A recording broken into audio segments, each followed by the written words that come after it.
Assalamualaikum warahmatullahi wabarakatuh. Ini berada di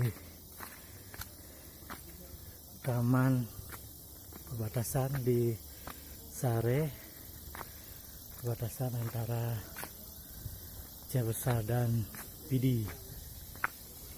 Ini mau lihat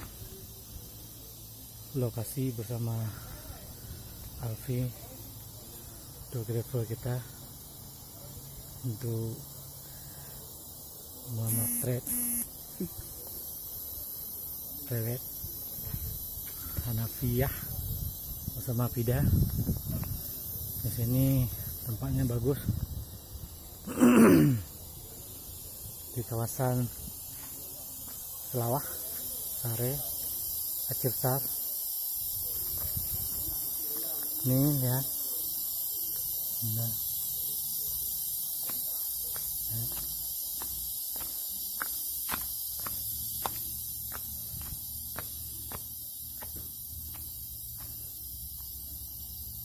Ini juga ada tempat-tempat outbound.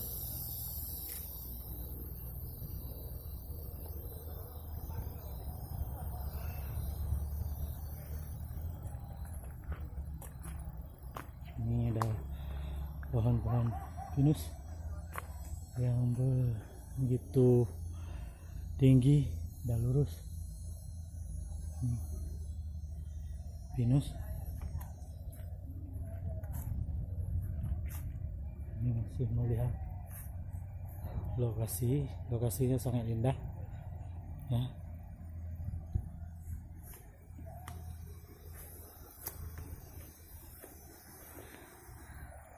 Kan kami channel Cikman lainnya di vlog Cikman. Nanti waktu pemotretan kita ambil gambar lagi, video lagi untuk vlog Cikman.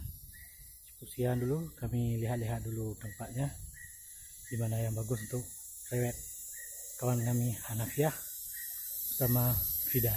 Oke. Assalamualaikum warahmatullahi wabarakatuh.